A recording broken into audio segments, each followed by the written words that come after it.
Hello बच्चों, आइए इस प्रश्न को देखते हैं।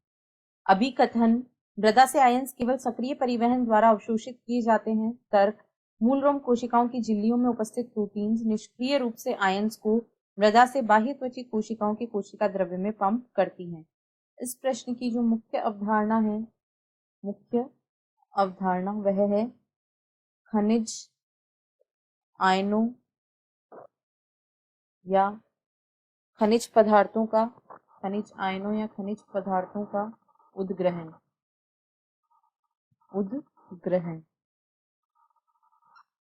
खनिज पदार्थ जो होते हैं ये मिट्टी में खनिज पदार्थ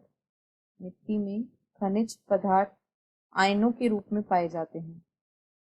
मिट्टी में जो खनिज पदार्थ होते हैं वे आयनों के रूप में पाए जाते हैं, यानी या तो वे धनायन या ऋणायन के रूप में पाए जाते हैं। मिट्टी में खनिज पदार्थ आयनों के रूप में उपस्थित होते हैं और जो आयन होते हैं वे सीधे ही कोशिका झिल्ली को पार नहीं कर सकते हैं। खनिज आयन सक्रिय व निष्क्रिय दोनों विधियों के द्वारा मृदा से अवशोषित होते हैं। दोनों ही विधियों द्वारा मृदा से अवशोषित होते हैं। ना केवल सक्रिय परिवहन और ना ही केवल निष्क्रिय परिवहन का इसमें योगदान होता है। दोनों ही प्रक्रियाओं द्वारा सम्मिलित रूप से खनिज आयनों को मृदा से अवशोषित किया जाता है। मूल रोम की कोशिका झिल्ली में जो कुछ विशिष्ट प्रोटीन होती हैं, मूल रोम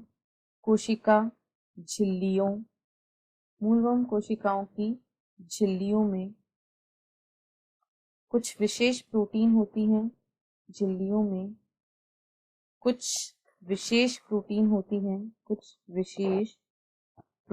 होती हैं जो सक्रिय रूप से आयनों को ये प्रोटीन